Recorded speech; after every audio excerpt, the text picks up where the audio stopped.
I am pleased to present to you Dr. William Gates.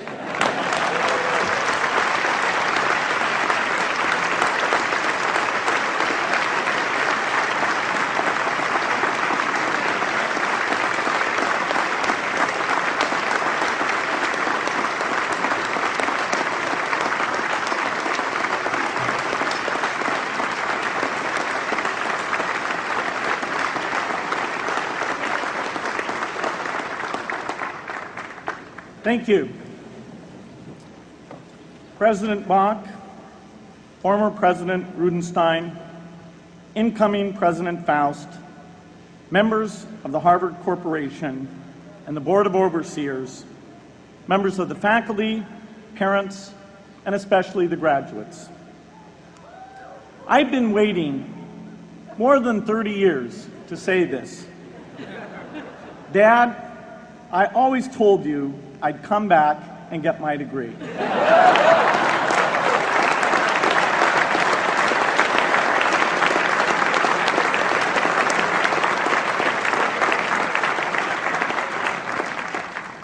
I want to thank Harvard for this honor. I'll be changing my job next year, and it will be nice to finally have a college degree on my resume. I applaud the graduates for taking a much more direct route to your degrees. For my part, I'm just happy that the Crimson called me Harvard's most successful dropout. I guess that makes me valedictorian of my own special class.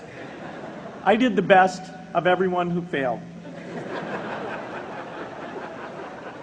But I also want to be recognized as the guy who got Steve Ballmer to drop out of business school.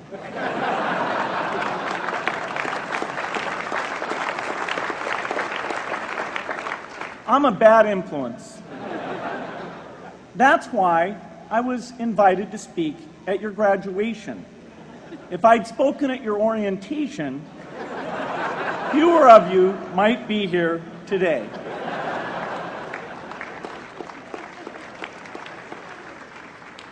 Harvard was a phenomenal experience for me. Academic life was fascinating.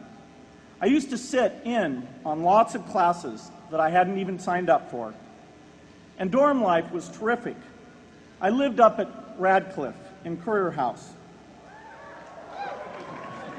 There were always a lot of people in my dorm room late at night discussing things because everyone knew that I didn't worry about getting up in the morning. That's how I came to be the leader of the antisocial group. We clung to each other as a way of validating our rejection of all those social people. Radcliffe was a great place to live. There were more women up there, and most of the guys were math science types. The combination offered me the best odds, if you know what I mean. That's where I learned the sad lesson that improving your odds doesn't guarantee success. One of my biggest memories of Harvard came in January 1975 when I made a call from Currier House to a company in Albuquerque, New Mexico that had begun making the world's first personal computer. I offered to sell them software. I worried they would realize I was just a student in a dorm and hang up on me. Instead, they said, "We're not quite ready. Come see us in a month," which was a good thing because we hadn't written the software yet. From that moment, I worked day and night on the extra credit project that marked the end of my college education and the beginning of a remarkable journey with Microsoft. What I remember above all about Harvard was being in the midst of so much energy and intelligence. It could be exhilarating, intimidating, sometimes even discouraging, but always challenging.